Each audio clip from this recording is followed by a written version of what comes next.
Hello there. Well, happy Halloween. This is Dr. Gene Mesco calling out for mostly hairless apes and sitting in the evolving Church of Science. I've been trying to keep up this podcast for the election season here in the U.S. And this is the last one before Election Tuesday. Next, next Tuesday, next week. Today's Thursday, October 31st.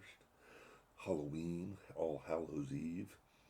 A weird day in Western history, pranking spirits, the exact opposite of what we try to do in the Church of Science, in the evolving Church of Science. We try to, really pushing for just a more reasonable world. That's all I'm asking for. And we'll know after next week how reasonable the United States of America is, whether they elect the orange parasite again. There's enough idiots to do that, or they actually hold their nose and take it and elect Kamala Harris when the Democrats with all their baggage. But it's nobody's addressing the issue. Well, Kamala has mentioned it that there are about taxing the rich. That is the problem, as I see it. As if you've been following this podcast, the idea of who's got the money, who's got the control, and we're coming up to the end of the colonial era, hopefully. Might not be the end of it, or maybe it'll carry on. Because what we did, what Western Europe did, starting about 500 years ago, was realized, oh, wait a minute, empires are pretty great.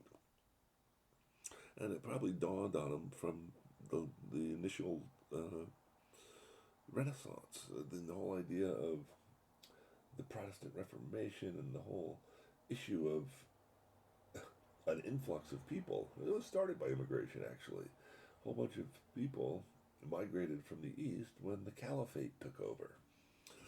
We'd had that wonderful long-running war with the Christians and the Muslims who were in the Crusades. That thing dragged on for centuries, mounted up different groups. Everybody tried to claim new land, had to grab on to the Holy Land, because magic was the key component. The thing we didn't want was people thinking. That's what the monarchs didn't ever want. The monarchs only want people to think enough to do a job that they're told to do. And that's where democracy clashes with monarchy. And that's what the 20th century was about. And democracy and clash, but in the interim, all the while, we failed to appreciate the power of the economy. Because ultimately, monarchs had power because they controlled land. They built up a military, and all government was for years was a natural selection phenomena. If you were bigger, if you had better tools, better adaptations, you were able to beat somebody. That's why military tech and spying is such a thing. Because when we look at the state of affairs of the world, and you try to understand how we got to where we are right now, as the alpha predators on this planet, we have this whole list of nations who've all engaged in colonial expansion. And it started in Western Europe about 500 years ago, at least this modern phase. Obviously, it's been going on for millennia.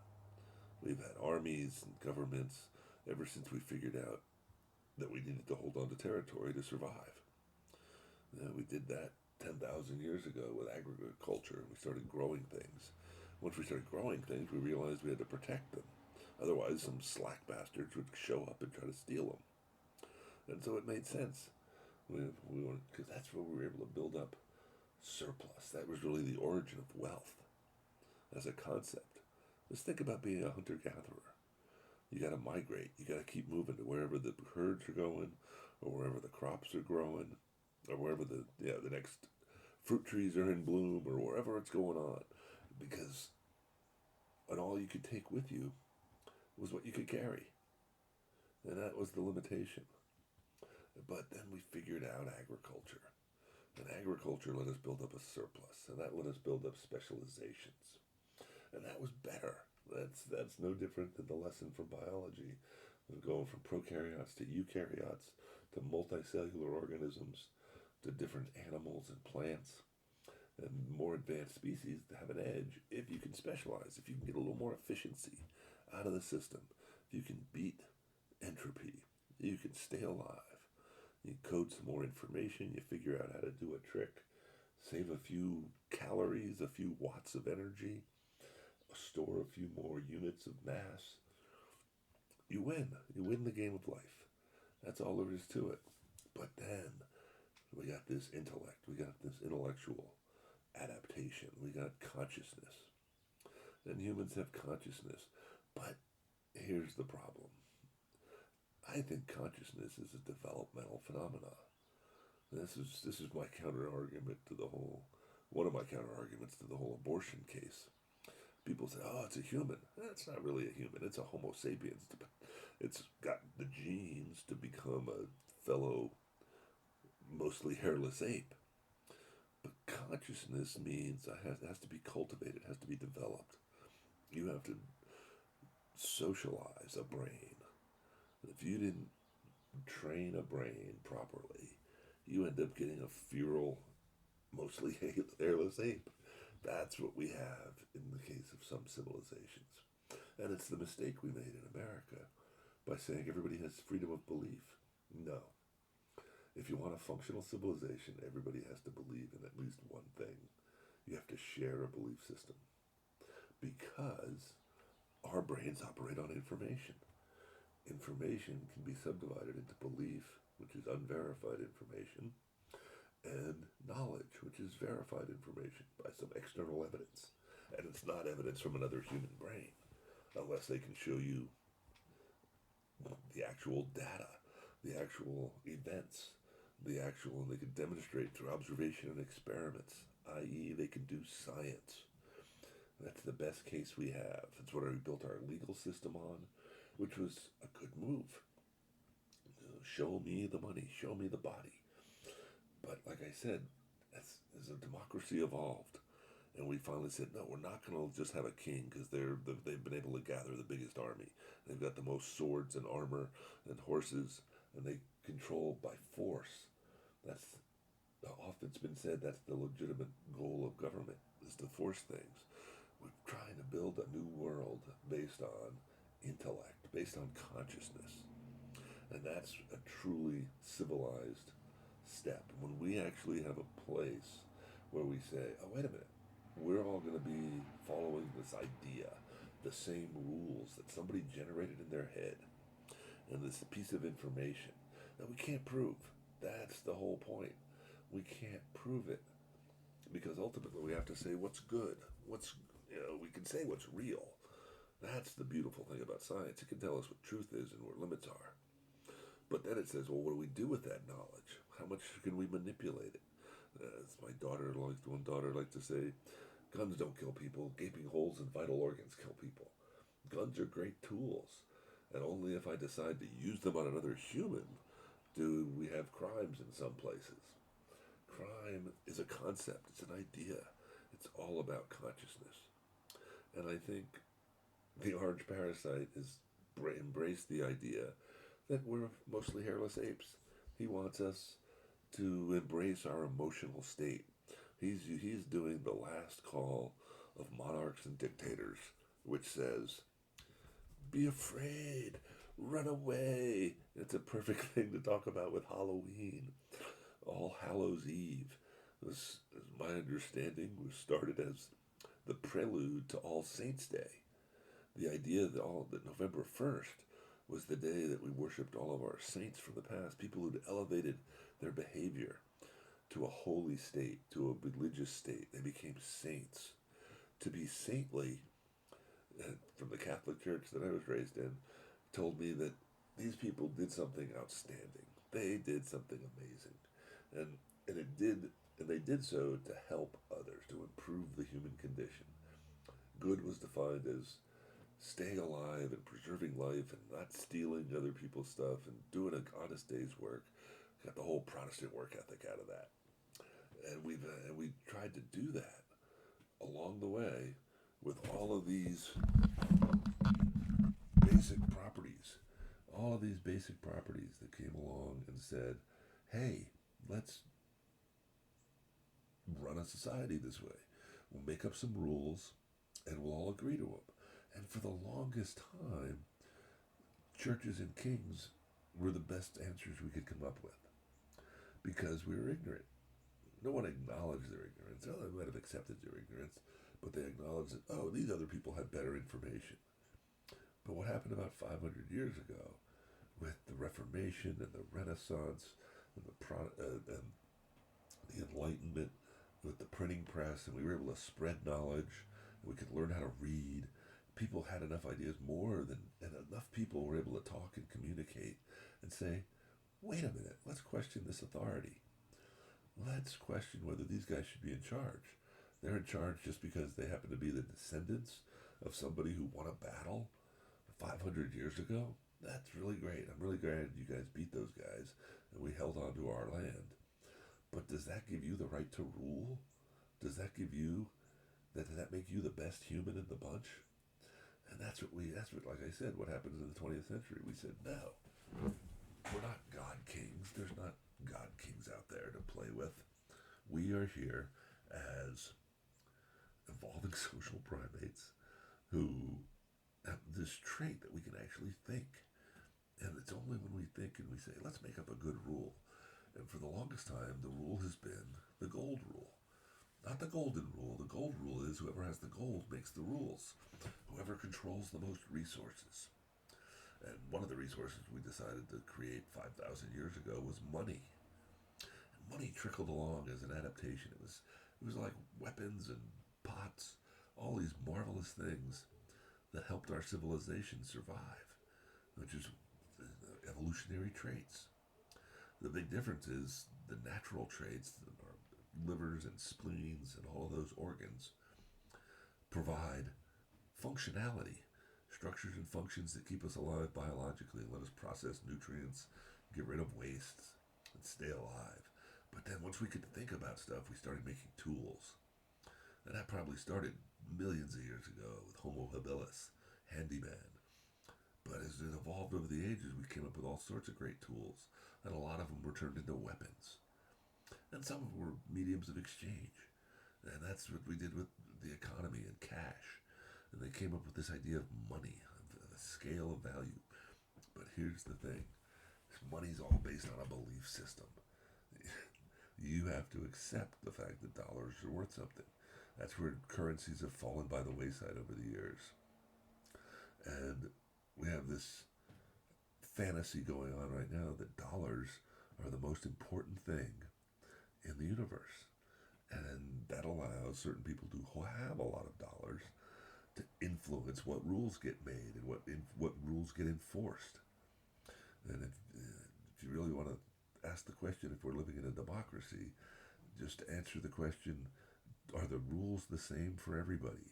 And if you say the rules for the rich and the poor and the middle class are all different because they have different amounts of money, well then what we really live in is a plutocracy. We're really just expanding on natural selection, and we're allowing certain people to control resources because they can exert physical force or psychological emotional manipulation, and they control the resources. And if they control the resources, they control life.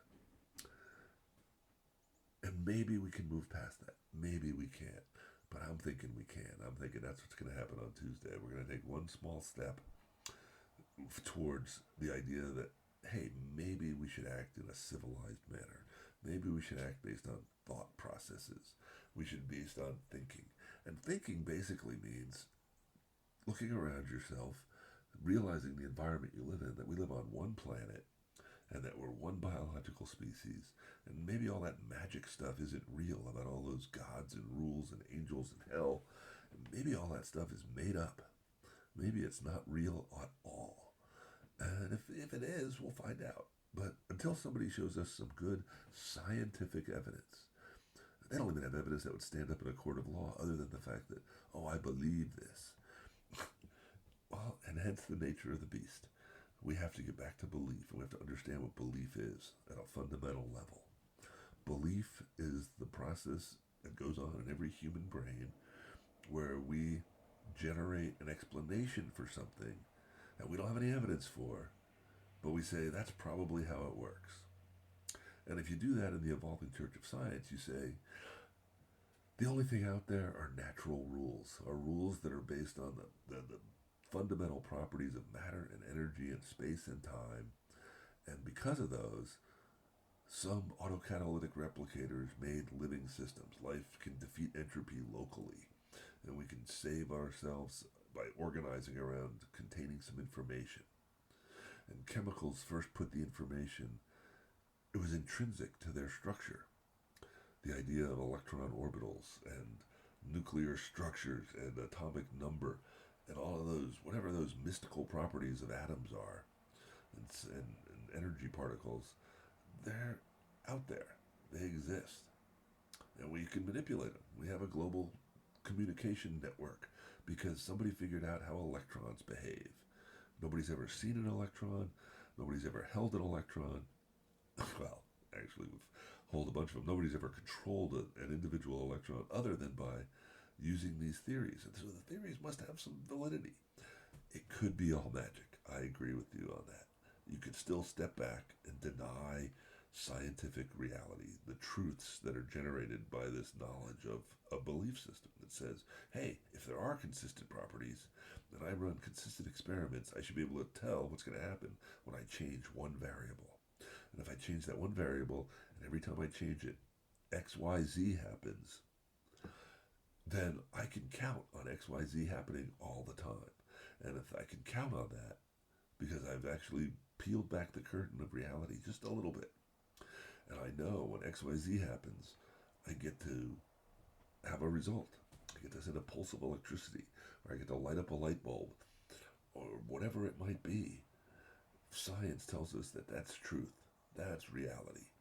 And we can show that. We can demonstrate it to somebody else. And so that's where we should be putting our eggs, in that basket. We should be, socially, we should be saying, what's the best source of knowledge that we can get based on our belief systems? And if we start from the belief system of science and say, hey, wait a minute, here's an actual fact. Here's something that is demonstrably true all the time. Gravity works. And we can use that to send frickin' spaceships out into the universe. And we've been doing this for thousands of years, actually. It's really only been formalized in the last half a century, but that corresponded, this glorious event of science, happened to occur in great magnitude in Western Europe, which is where we get the whole white people advantage. Now, lots of people can do science. All they did is they stumbled on this adaptation, which is what happens all the time with evolution. Things mutate, things change, and if they're useful, they stick around. Now, people have been using common sense, which is really just basic science. That's how we've survived. If we didn't have it, if we didn't have the ability to logically structure things and say, hey, when I do A, B happens. And if I add A and B together, I get C. If I had 1 and 1, I get 2. These basic properties of things, if we can organize our thoughts, we can actually do amazing things. We can build pyramids and skyscrapers and spaceships because we understand these constant properties of the universe. The alternative is to rely on our emotions. Let our hormones and our neurotransmitter fluxes influence our behavior, and we can just eat and drink whenever we want and be free to do anything until the point the resources run out. And that's what we have to build. We have to build a new society, a new civilization that's based on getting the work done and being professional. And it's based on science. And it's being a professional means you do something that everybody else agrees is freaking worthwhile. And that's where I have to laugh at the MAGA hordes, because they see Trump and they say, oh, he made a lot of money. And that's the end all and be all of it. But what has he done? All he ever does is manipulate banks and resources into loaning him more money, because we've evolved this huge game called capitalism as our variant of the economy, and it's our dominant economic adaptation. How are we going to distribute resources? We're going to declare that some people own things and other people don't, And because they own things, they can create this medium that we call cash money, and they can manipulate behavior with it because they say this cash money equals this amount of resources. And we put a price tag on everything, and then we just let the market determine what's going to happen. Well, but the markets get manipulated. That's the problem. And what we need to do is manipulate the market socially. That's why people scream about communism and socialism and all these other variants of organizing the economic system other than capitalism, because they don't want to balance the equation. They don't want to put any limits on it. That's all those other economic systems do. Because the one we have right now is just laissez-faire capitalism that says, hey, let's do this. And what they don't want are limits or taxes. Taxes are a limit. They're boundaries. And if you understand the natural world, if you understand reality, there are limits. There are limits to time and space and matter and energy.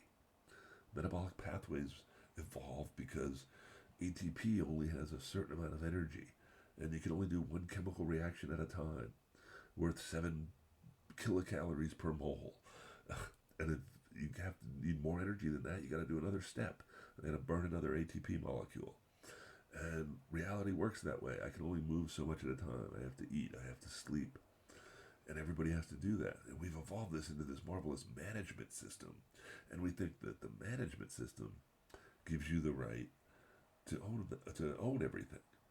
And that's the problem. Because what's ultimately it was the threat of force long ago.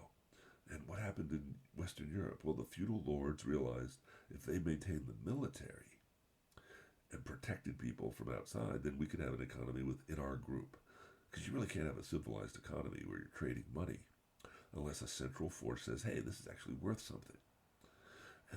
But it was the king. And when it was the king, you had mad kings. You had crazy families. You had weird uncles. You had people who had access to resources. And there was no ethical code other than, oh, I could beat you up. That's what the rules say. And the rules keep evolving. They change all the time. That's why we need a new civilization. We need a new theocratic, evolving church of science that says, here's our theocracy. We're going to believe in nature. We're going to believe in knowledge as much as possible. And if we assume that there are constant rules, then that, sure, a deity might step in at some point and change the rules. That's a possibility, but it's a low probability. It's such a low probability that we haven't seen one in thousands of years. It makes you have to assume, you have to at least entertain the assumption that all the people about religion could be wrong, and that religions have persisted purely because they're a functional adaptation that allows people to manipulate other people's minds and emotions. And you get fear and you get anger, and because somebody stokes all these emotional triggers. And we've learned how to do that over the years. Psychology tells us it's not that hard. So how do we do an alternative? Well, we have to say, wait a minute. Citizenship should actually involve thinking. You shouldn't become an adult just because your hormones have have signaled development to the point where you can reproduce. That you're a biological adult. We've already gotten over that one because we acknowledged the gap between puberty and adulthood, and we created this thing called adolescence, where you're biologically competent, but you're not mentally competent. And neuroscience tells us the mental competency doesn't come until well into our 20s. But there should be a social standard for it as well. And I think it should be professionalism. And professionalism says you get the job done. You do work that supports you. But it should be work that we want to happen.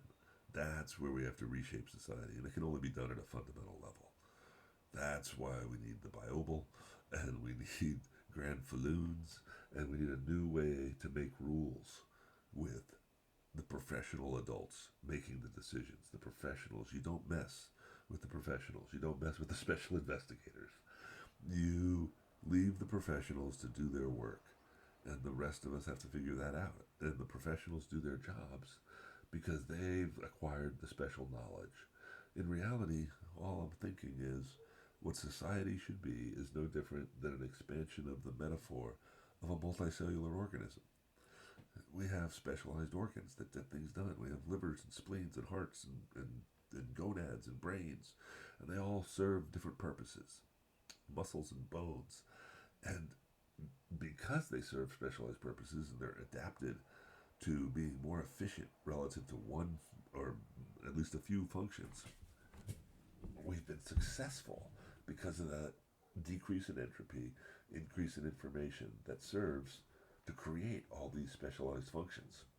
And if we could do the same for society, which we've been doing, that's the advantage of having a surplus. You can only do that if you have a surplus of resources. That's why agriculture allowed it to take off, and tool use took off, and Western science took off when we had enough resources. And people said, well, let's go out and get more resources, and let's control more and more resources. And then we said, well, wait a minute. How do we control all the resources? Ultimately, it's matter and energy and space and time. Well, we have to reshape society from the bottom up and say, how do we do this?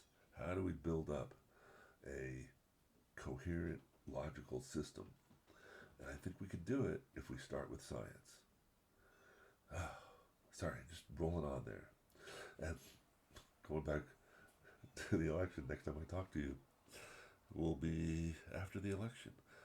And I can only hope that enough people gather their up. Oh, I titled this episode, I guess I should go there. I titled this episode, The Natives Are Restless. It's actually an encouraging sign. Here in the 14th Congressional District, 8 years ago, the Trump signs all popped up. And we staggered into the 45th president's term. And I'm not sure what happened, but we had a bunch of yahoos running the business of running the country. And things didn't go great. We fumbled the ball on the pandemic. The economy didn't really seem to do much for most people, although we do seem to be building stuff now. But over the last couple of weeks, I've noticed Harris Walls signs here in Walker County, Georgia. And I've noticed the locals driving badly and getting into accidents, which tells me they're a little stressed. And I think they're going down. I think the loss of their leader babbling on, being a buffoon and revealing who he really is, somebody who's an empty suit, who doesn't really have any concern for anything but himself, which is the opposite of what we need for a civilization. And we'll see what happens. Hope to talk to you from an ongoing Free America next week.